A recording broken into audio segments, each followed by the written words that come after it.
Ready to rock and roll? Yes. All right, we're live.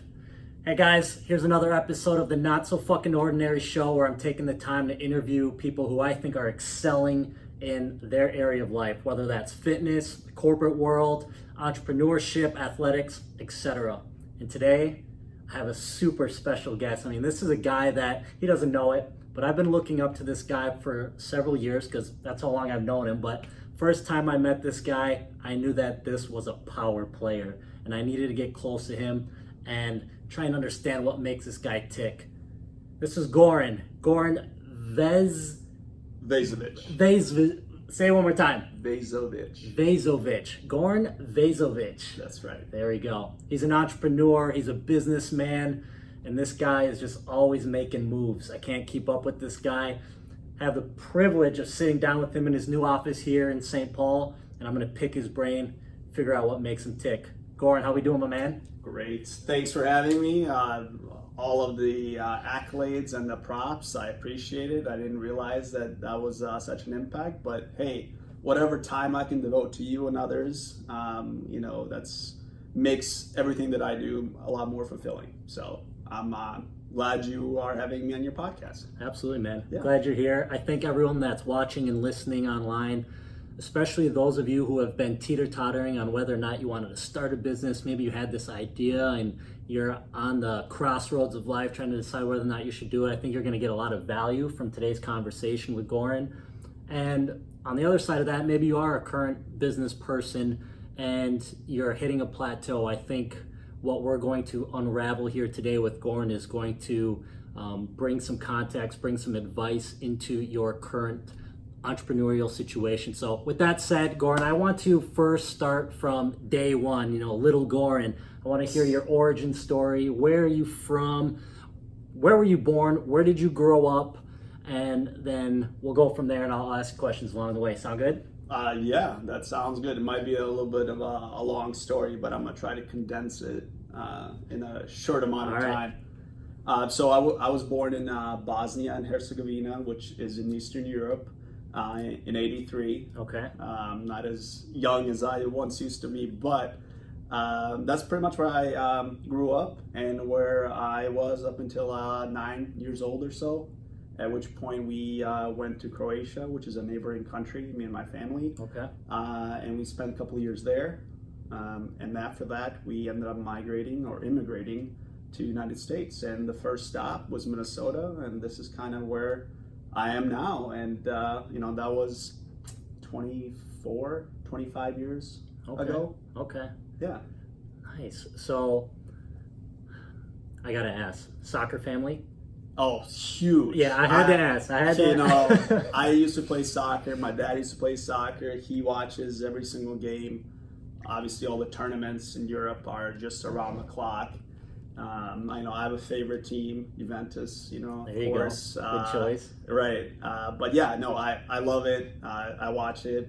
Even the Minnesota team, United. Yep. Went to a couple games, really enjoyed it. I think it's actually taken off.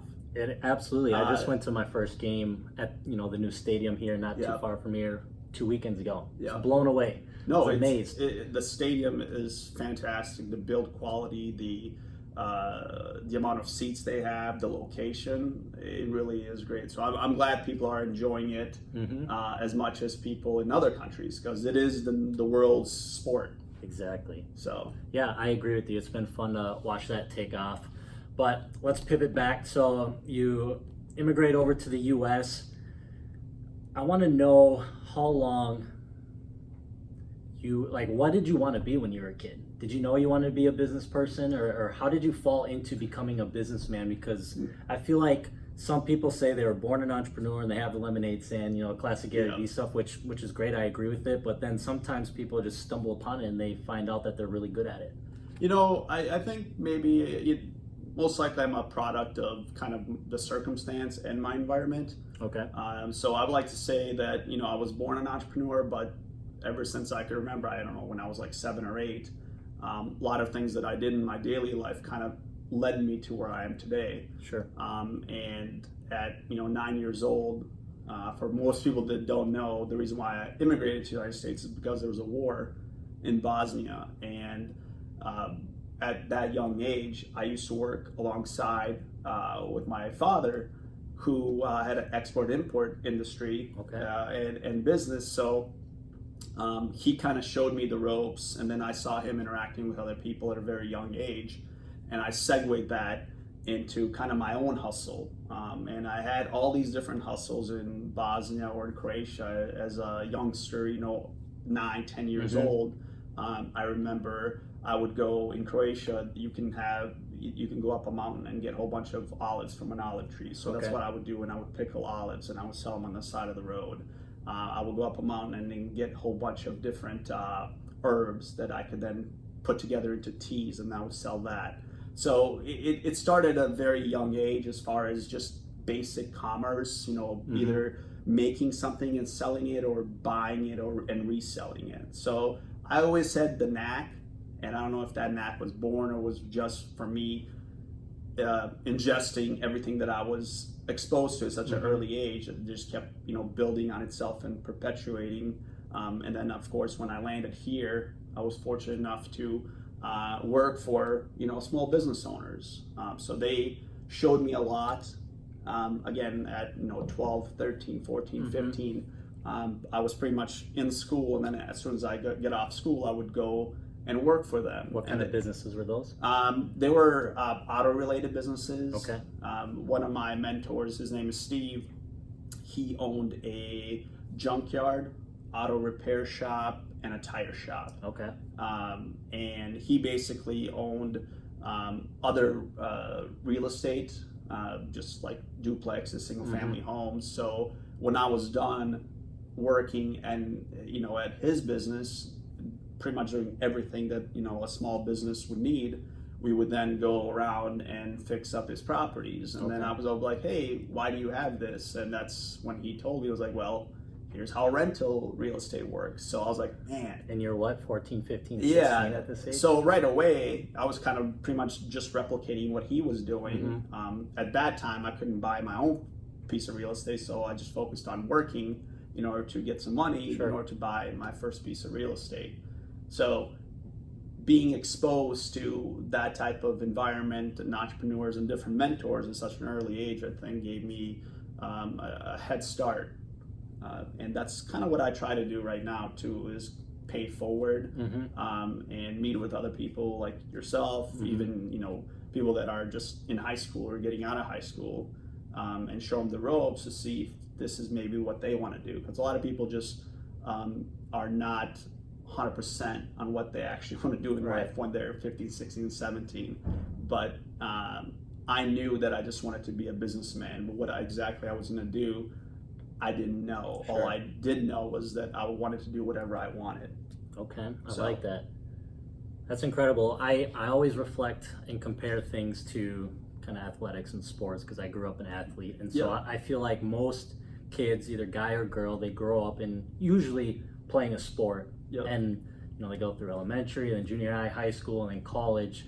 Whereas you were not necessarily focused on the athletics, but more being in the business environment. And so of course your skill set from an early age really started to grow. As at that age, all I cared about was soccer, 1000%. That's it. I knew I wanted to own a business, but I wanted it to be a soccer, like an indoor soccer complex. You know what I mean? But yeah, most people will go through their adolescence focused on a sport or an instrument or something, but here you are in a business environment knowing. And I like sports, and I played soccer and football in high school, but because most of my time was spent working, I always looked at it from a different perspective, like how I can make business from this.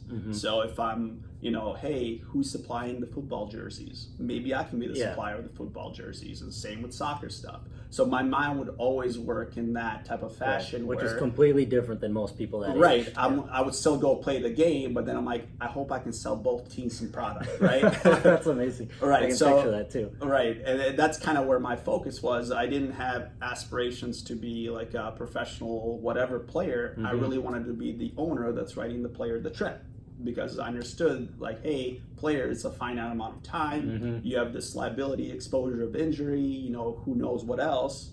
I looked at it as the ownership aspect as something that I related to more Okay. than being a player. Obviously, not having maybe the peak skills to get Sure, into sure. a pro game, and realizing that at a younger age, because I didn't really want to focus on that aspect, led me away. And I had a couple injuries, which were also kind of like, hey, maybe I should go a different route, which ultimately that is my passion. Yeah. Because I can't just focus on the one task at hand. There's so many different things I want to focus on at one time. Makes sense. Yeah. I mean, to have the self-awareness at that age is incredible. I mean, it really takes an extraordinary mindset. So kudos to you for doing that, because I couldn't imagine not trying to attack like the soccer path. I loved it so much, but you being, okay, you know what, I might be good at the sport, but I'm not good enough to go all the way. And if I do, it'll be a short period of time. So you brought yourself to a higher level, which is really impressive. Right. And I think, like I said, going back to it's the product of my circumstance and my environment, I didn't have the luxuries of having a choice between X or Y. It was always a struggle to gain financial independence for myself, but then also I had to help out my family. Sure. So the decisions that you're making, where to have some kind of a soccer career or into a camp, that to me translated into time that would not be spent in making money to survive, which was important. Right. So the circumstance led me to the choices that I made, and ultimately where I am today. Okay. So that's why I said a lot of times it really just depends on the environment. If you're born with something, but where you are placed, how you are placed, will have a big impact on how you develop as an adult. Yeah, I can see that. So from 14, 15, 16, working with this guy who owned, the automotive Prospect stores. Auto Parts. Okay. They're no longer in business. Okay. But Prospect Auto Parts in Prospect Park, southeast Minneapolis, which is right at the cusp of U of M, my stomping grounds, if you will, before any of the huge condo buildings and the developments were there. That's where I used to be all the time. All right. What happened next? In conjunction with that, I was lucky enough where the owner and my mentor, Steve, would help me along the way, because I had a passion for cars, and I still do, and automotive stuff. Which we're going to talk about. You're not going to want to bring up the cars, but I'm going to ask you about them. So I wanted to, and this is probably around the same time that Fast and the Furious was coming out. Okay. So I was in that scene. I liked it, and I started a company called Treadmark Wheel and Performance Company, where I would basically use Steve's account to purchase wholesale wheels and tires, which I would then sell retail out of the shop under my business. Okay. So, in conjunction doing his stuff, I did my stuff, and he was okay with that. That's awesome. And on top of that, he gave me the okay as far as establishing a vendor relationship. So, I think I was like 16 or 17. I even had checks from a bank. Yeah. I felt real good. The business wasn't, like a huge success, but I made a couple deals in order to understand how things work, wholesale, retail, establishing accounts, vendors, and relationships. But I still wanted to do other stuff, and I had to do other stuff, and I had, a couple jobs in tandem with all my side hustles. Okay. But I think that was kind of one of the pivotal ones where it brought me into the fold, where I established an LLC in Minnesota. I wrote a check to myself, and I pinned it on the wall type That's of so a deal. cool. And you're 16 years old. Right. That's incredible. Yep. Wow. LLC at 16. Yeah. That's nuts. So what happened? Because I know you've started several companies, so I want to continue to go down your timeline. So Yeah. Okay. give it all to me. Give it all to me. Where did I begin? Usually, again, going back to that soccer story, where I would not just be playing, but I was thinking about how else I can make something from that. I have a cousin who lives back home in Eastern Europe in Bosnia, and he was like, hey, I want to get a car. And I'm like, great, let me ship it to you. So I took the opportunity of sourcing a car and the entire shipping process as a business opportunity where I wrote a manual, which you can buy on Amazon. You just have to Google either my name or just type in 6-step auto export manual. Okay. So I wrote an auto export manual many years ago on a step-by-step, which is basically recounting my entire process and the story from buying the car here and then shipping it way over there. So that was kind of, one thing led to another. Were you able to monetize on that? Or was Yes. that, okay. I matter of fact, I still get royalties to this day. I'm selling the book for 99 cents, Yeah. but I still, that's at 18, I was getting royalties from Yeah. Amazon. A couple bucks, but it gave me exposure. That's amazing, yeah. I gave my info within the book, so every so often somebody would call me anywhere in the country or the world because they bought this book and they wanted to know a little bit more insight on it and or ask me some questions, and they were like, wow, I didn't realize you would pick up. And I'm like, yeah, put my phone number. Yeah, If you got yeah, a question, I have an answer. So I always knew that you have to be able to connect with other people. You can't just do it by yourself. And this is before a lot of the social media and you were able to get exposure. So being on Amazon at the early ages of Amazon, when they were like selling books on eBay before eBay it is what it is now, I've sold a ton of stuff on there. So I always knew that I had to get somebody's attention in order to kind of grow myself. Okay. And I knew it couldn't be local. I wanted to be global, even at that time. And just took little steps here and there. You'd be surprised kind of what you can get from it. Back then and even now, people still refer to that in some way or fashion or ask me about it. So that's something that I used a couple years ago during VSM when I did a lot of real estate related podcasts, YouTubes and all that. A lot of the early things that I did in my business career is kind of what I use those skills to start. Now that we have social media and it's readily available, you can just record, like we're doing now and jump up. So I think a lot of those lessons I learned early on, which ended up using decades later. Right. So importing process, exporting process, selling things through e-commerce. Yeah, before Shopify was Right, Shopify, right. there was eCreator.com. Okay. There was numerous other websites. I've imported stuff from China, from India. Dealt with U.S. Customs. Learned a lot about that process on how that works before there was drop shipping, because then I had to commit to buying an entire crate full of goods and then truck it over here, store it, and then sell it.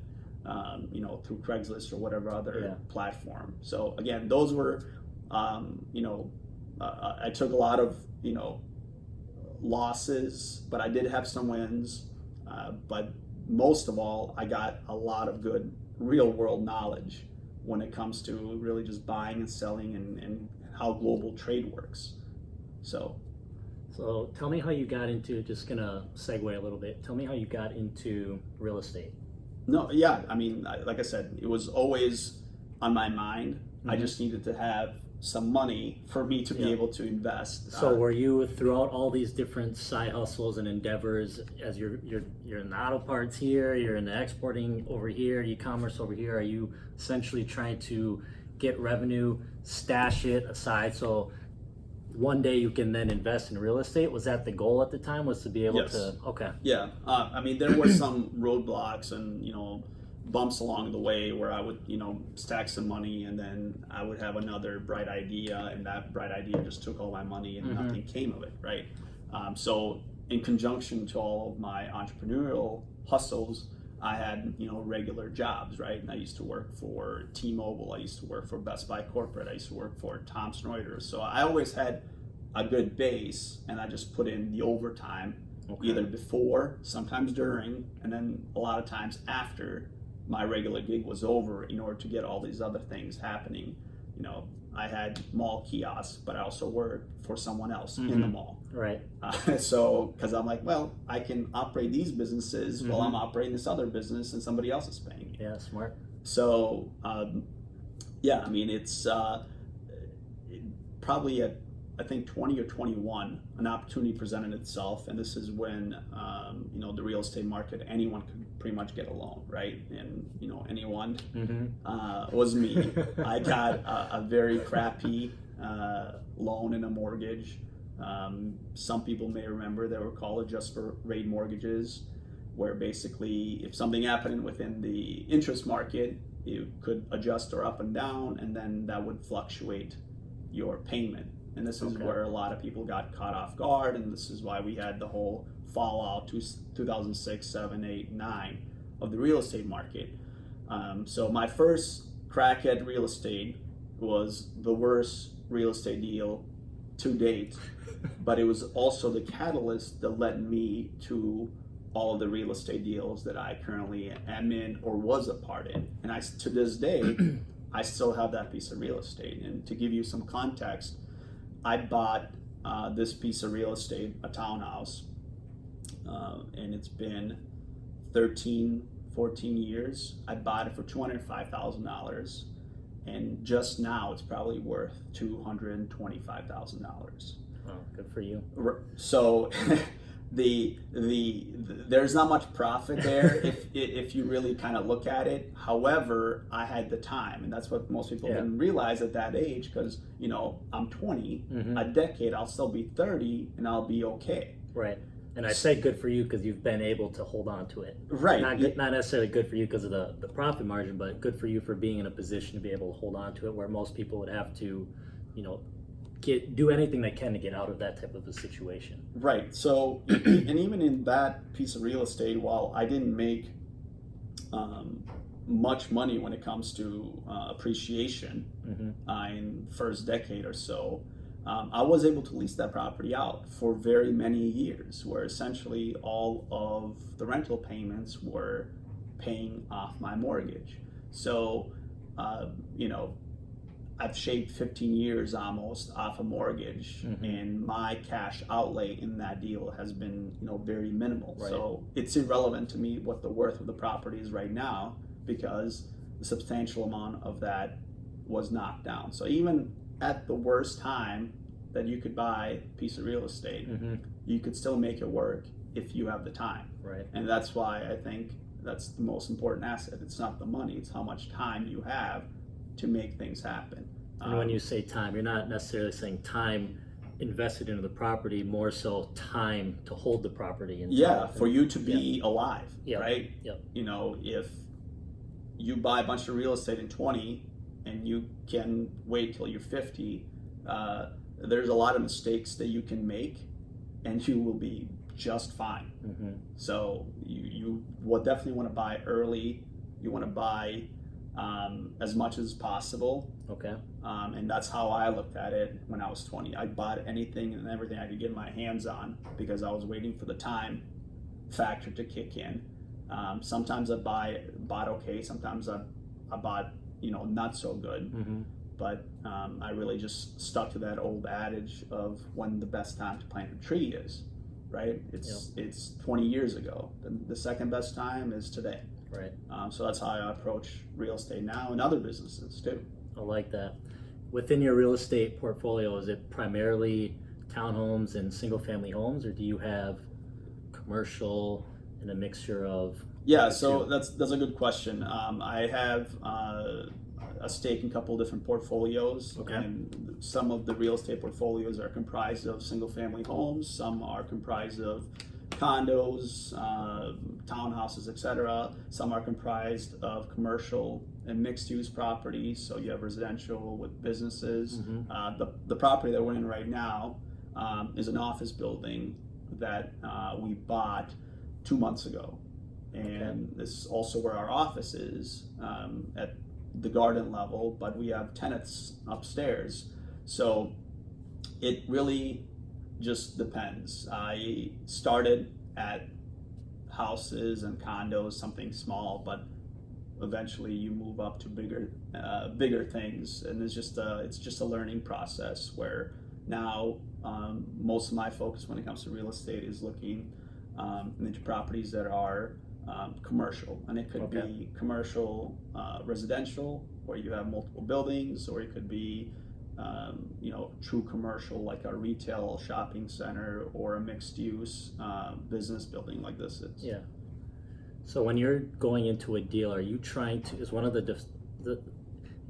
the deciding factors whether or not you can improve upon that particular parcel and increase its value, so when you exit you have margin there? Or are you just trying to buy super low and then hold and then sell, or maybe a mixture of the two? I would say it depends. I'm a huge believer in value add, and that's what I do and that's what I know. So I love the shittiest properties, the worst of the worst, because we have the ability to fix those up and make them way better. Yeah. So at this stage in my life, I can still roll up my sleeves and get things done. Yeah, do the grunt work a little bit. Yeah, do the grunt work, build that sweat equity in order to get a bigger upside in either a refinance or a sale. You mentioned kind of what the goal is, and for the most part, I like to buy it, rehab it, and hold it. Okay. Just because of the tax implications. If I have something else that I need to buy that's a higher dollar value, then I may have to sell some of my assets, do what's called a 1031 exchange, where my gain is not going to be taxable because I'm rolling those proceeds into the next venture. Sure. Then that's what I want to do. Okay. Pretty much kind of what Grant Cardone does on a much smaller scale, but that's the path that I'm going towards, where I'm able to secure the deal, stabilize it, get it operational, and either be in the deal as 100% owner or a 5% owner. I would then be a general partner, and then you would have other investors as limited partners who jump in on the deal, and then I would move on to the next. Keep impressing me, Goran. Keep impressing me, man. Jeez, you're all over the place. So just given time, let's move on to the next bucket, because there's still so much to talk about. I mean, we could do this interview for 6 hours just because I'm curious and I want to learn. But tell me a little bit about the businesses you're a part of right now, or either running right now. I know you got a couple of projects, you got some big launches coming. Tell me about those. Yeah, so in conjunction with all the real estate, I've dabbled in so many different things. One was a trucking company, asset-based trucking company. Learned a lot there, a lot of lessons, even now at what I consider, older age. Yeah. You never stop learning, and that's okay. And a lot of people will deter you from going to fields that you don't know because it's not safe. But that's kind of what I live for, right? I'm a thrill seeker, and to me, ultimately, I don't care to do the familiar thing over and over again just because it nets me some dollars. I want to experience different things. So I did that. I'm still somewhat involved, not day to day, but maybe from an ownership perspective, I'm involved. We've established really good relationships within that industry, where we're partnering up to grow further. So, we made lemonade out of lemons. It took a ton of work, took a lot of money, and it wasn't by no means easy, but it was just expected. I just, I feel like my entire life has been a struggle. So whenever something comes that's hard, I'm like, whatever, what else is new, right? You have to be able to have that mindset if you're an entrepreneur, right? Exactly. I mean, that's kind of the name of the game. Exactly. So, trucking, very risky, ridiculous. And then the other venture, a good friend of mine owns a couple of restaurants, and he asked me, hey, do you want to be a part of a new restaurant concept? And I'm like, well, probably, because I love pizza. I love cheesesteaks, and restaurants have a high probability of going out of business, so it sounds like something I should be involved in. Right, of course. Right. So naturally, I said, of course, I want to be a part of it, just because it's a restaurant business. There's 4 friends involved. Let's see what happens. Okay, and that was my number one focus. Granted, the money it will follow if the concept works, but I didn't get into it for the profitability. I wanted to go into an experience with people that I care for and that I like, who are my friends, and I really wanted to see what we can do. So if you guys are in town this Saturday, the 27th? 27th, yep. 27th from 11 to 6, Tono Pizzeria and Cheesesteak in Maplewood on White Bear is having a grand opening. We should probably have close to 600 people according to That's the gonna be Facebook. great. I'll be there. Invite. Yes. I'll bring my buddies. For those of you watching Tono's this Saturday, make sure you're there. Right. So who knows where that will lead? But our intent and my intent was to build a restaurant concept with a strong brand, a family-friendly environment that we could replicate. So this entire outlay of our time and cash into this deal, which, as you can imagine, is hundreds of thousands of dollars, is really just to prove a concept. No one's looking to really make any money on this deal. We're proving a concept that says, hey, this business, this model is going to work, and here's how we can replicate it. With the goal of trying to create franchises off of that? I'm not a big fan of doing the franchise model. Okay. I want to do a corporate owned and then have either friends and family or private equity come in from a money side for us to be able to build a few at a time. Gotcha.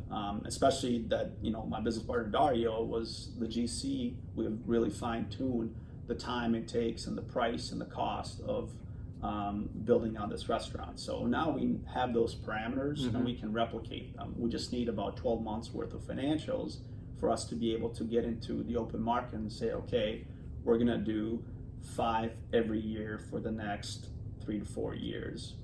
And that's really big. I like that. Right. So that's really the intent. It's not just one. It's really just us building this brand, this concept. It's not just going to be where I live, because I live in Maplewood. That was another big part. I want to be really close because I get hungry a lot. Yeah. Yeah. There you go. But that's the starting point. So not every venture that I choose has an immediate exit or an end game, and I consider that to be fun. So if you're building something that's bigger, you want to be a part of it. I like to say that I want to be the Starbucks of the pizzeria and the cheesesteak game. And it's not really sexy to open a one Starbucks. It's having 15,000 stores is something that I want to say I was a part of. So that was one of the reasons why I entered into that business. That's amazing. As you reflect back on your entire career and you think about all the things you've done, all the different industries you've been in, all the different business models you've been in, what makes Goran Goran? Like, what are your strengths? What do you feel just makes you tick the way you tick? That's a good question. So, and don't be humble. Yeah, well, I think probably last 5 to 6 years of my life, I've took a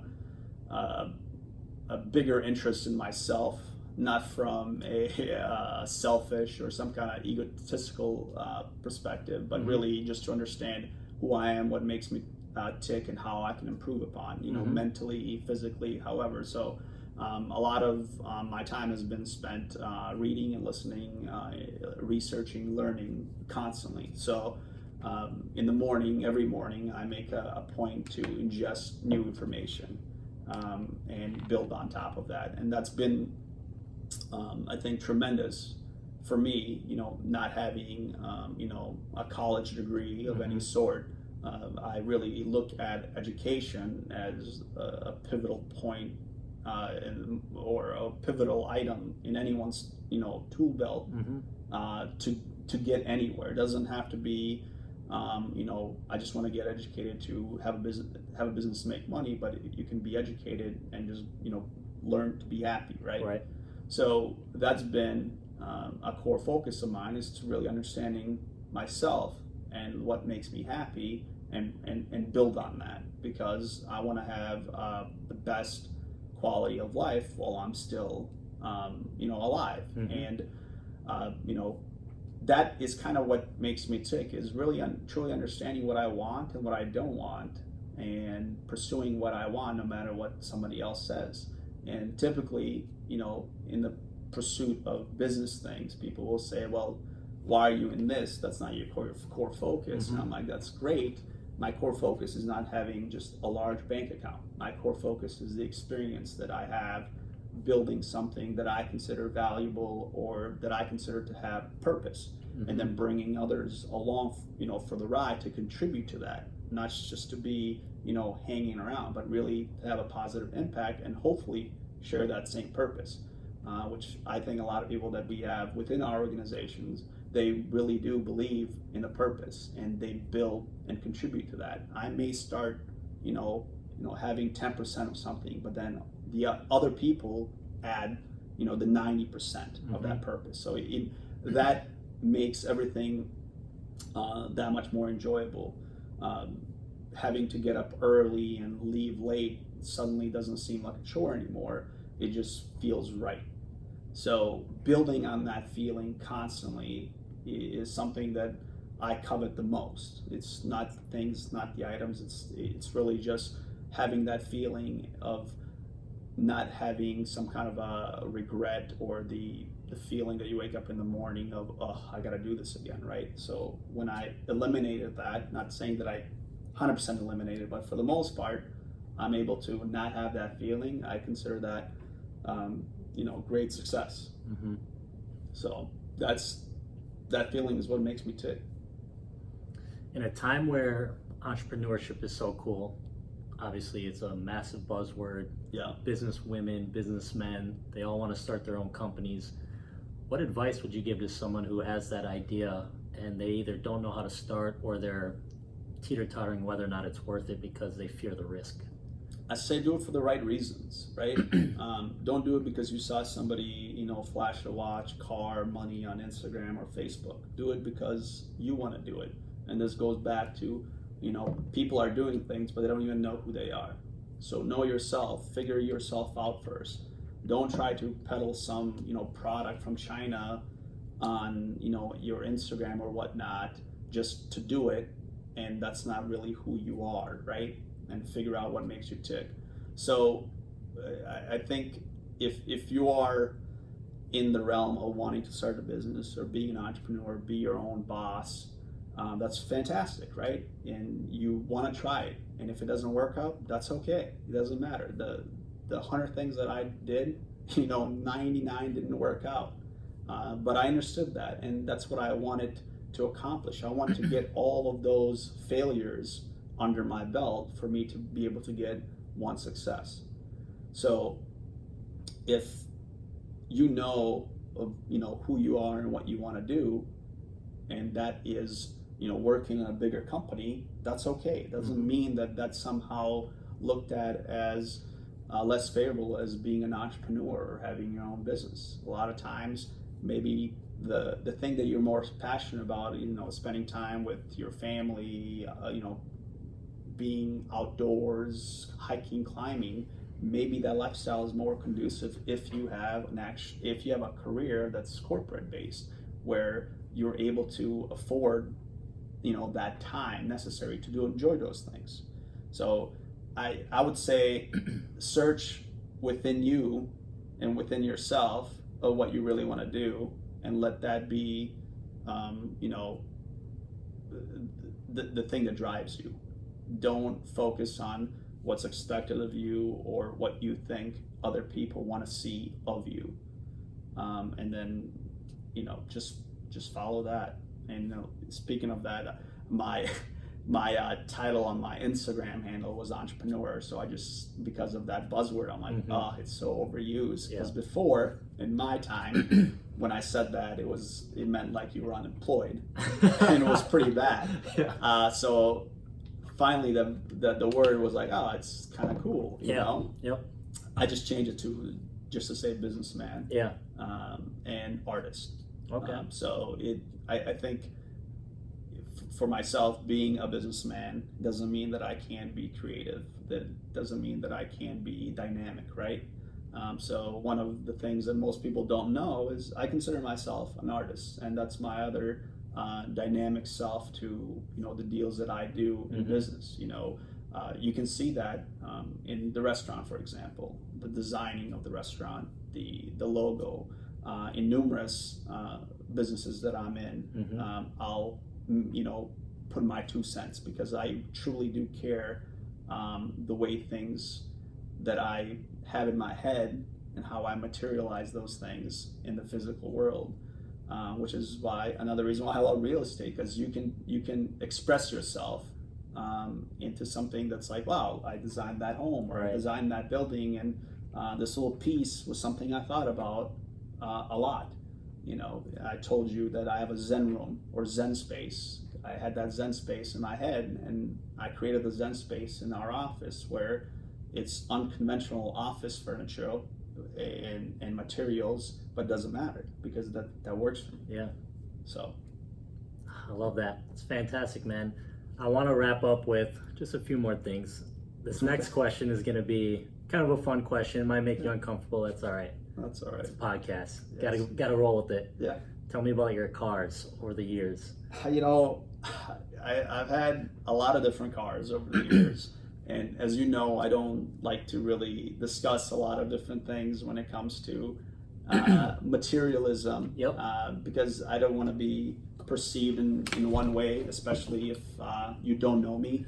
And people that do know me, they understand. So I'm very, I guess, self-conscious when it comes to that. I'll help everyone that's watching and listening. Goran, I'm sure you can already tell, but extremely humble guy. This guy is very successful. He doesn't show, he doesn't act like his shit doesn't stink. He's a very nice, great, considerate guy. Now, with that said, tell me about your cars. I've had numerous cars, and that is a passion of mine. I appreciate the engineering, the manpower, woman power, the artistry that goes into a lot of different things like vehicles. So it's just another another thing that I'm passionate about. It has nothing to do with the fact that I just want to get it because I feel like that's something that somebody is going to think that it's cool. Yeah, it's for yourself, and there's nothing wrong with that. Not to say that that wasn't my process in the beginning. I've just grown out of that, where I'm now more comfortable being who I am, and realizing that it's about impressing and being content with myself, not anyone else. Yeah. So yes, I've had different cars in my day. I'm not letting you out of it. I'm not letting you out of it. At least. And I'm a motorcycle guy too. All right. So when it comes to speeds, I would like to say that I enjoy riding my motorcycles more so than I do my cars. Okay. But yeah, I would say I would just leave it at that. At least tell me what you're driving now. What do you mean right now? Like one of the vehicles you're driving right now. A Ford Raptor. Come on. That's fine. A Ford Raptor is fine. The Ford Raptor is amazing, but you know what I'm talking about. Which car are you talking about? The black one. I have 2 black cars. All right. I'll cut straight to the chase. I've never sat in a Bentley until I met Goran, so that's one of his vehicles. And like I said, there's nothing wrong with enjoying those things. You do it for the right reasons. It motivates you. There's no level of, being conceited or anything like that. You're not trying to impress anyone else. It is what it is. For people that respect cars, they like cars, and that motivates them. It's awesome to see someone who is as young as you and have actually earned it. I'm 36, by the way. That's young as hell. That's super young. First and foremost, you're 80s, baby. Secondly, you weren't given that money. You have gone through the process from a young age of actually earning that money. So the reason why I asked that is because that is a token of all of your hard work, and I wanted to highlight that. Well, it is nice to have nice things, without question, right? All those things, they're meant to be enjoyed. And to me, what I like is that somebody spent the time and the effort to create this. Just if I was to create something and I found somebody else enjoying it, and I'm like, oh, that's satisfying, right? So I don't look at that personally, not anymore, as I've made it. point. It's really just something that I enjoy, just like I enjoy to take a vacation or, go to the gym or work for 12 hours. I enjoy that. So I do it. And a lot of people that are, business owners or entrepreneurs have different enjoyments, and some have similar enjoyments that I have as well. So I think that if that's something that is exciting or excites you, then you should embrace it. There's no reason to hide behind it. I think that pretty much, 100% of the time when I'm out and about, it's a good conversation starter. And the next question is really, what do you do? Right. Which to me is a great opportunity to engage another person to talk about what I do, but then also it could give them a glimpse of, I could also do this as well. And I've had a lot of those moments when I was between 11 and 20, where I'm like, wow, that person is so successful. I'm gonna go ask them what they do, and they tell me what they do, and I mimic that in one way or another, either right away or next couple of years.